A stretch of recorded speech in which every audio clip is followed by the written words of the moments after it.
പുതിയൊരു സിലിണ്ടർ വന്നാൽ എങ്ങനെ നമുക്ക് റെഗുലേറ്റർ അതിൽ ഫിറ്റ് ചെയ്യാം എന്നുള്ളത് നോക്കാം. ആദ്യം നമ്മൾ അതിൻ്റെ സീൽ ഒഴിവാക്കുക.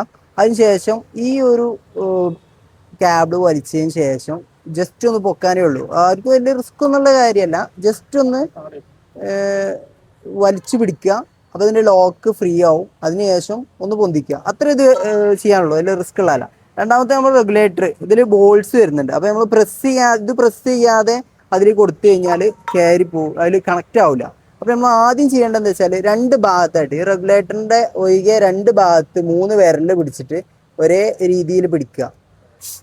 ബട്ടൺ ഓഫ് ആണെന്ന് ഉറപ്പ് വരുത്തുക. ഓൺ ചെയ്ത് കഴിഞ്ഞാൽ ഇത് എന്താവില്ല, നമുക്കത് പ്രസ് ചെയ്യാൻ കഴിയൂല. അപ്പോൾ നമ്മളിത് ഓഫ് ചെയ്തതിന് ശേഷം മാത്രം 3 വിരൽ ഇതുപോലെ ഈ ഒരു രീതിയിൽ പിടിക്കുക. എന്നിട്ട് കറക്റ്റ് അതിലേക്ക് പ്രസ് ചെയ്യുകയും ചെയ്യാം, അമർത്തി ജസ്റ്റ് വിടുക. എന്ന് വെച്ചാൽ നമ്മൾ അതിലേക്ക് കൊടുക്കുക. കൊടുത്തതിന് ശേഷം പ്രസ് വിട്ട് കഴിഞ്ഞാൽ കറക്റ്റ് അതിൽ ലോക്കാവും. ഇതിങ്ങനെ പൊന്തിച്ച് നോക്കണം എന്നല്ല, പക്ഷേ കറക്റ്റ് ലോക്കായിരിക്കും. അതിന് ശേഷം മാത്രമേ റെഗുലേറ്റർ ഓൺ ചെയ്യാൻ പാടുള്ളൂ. അപ്പോൾ ഗ്യാസ് പുറത്ത് വരും.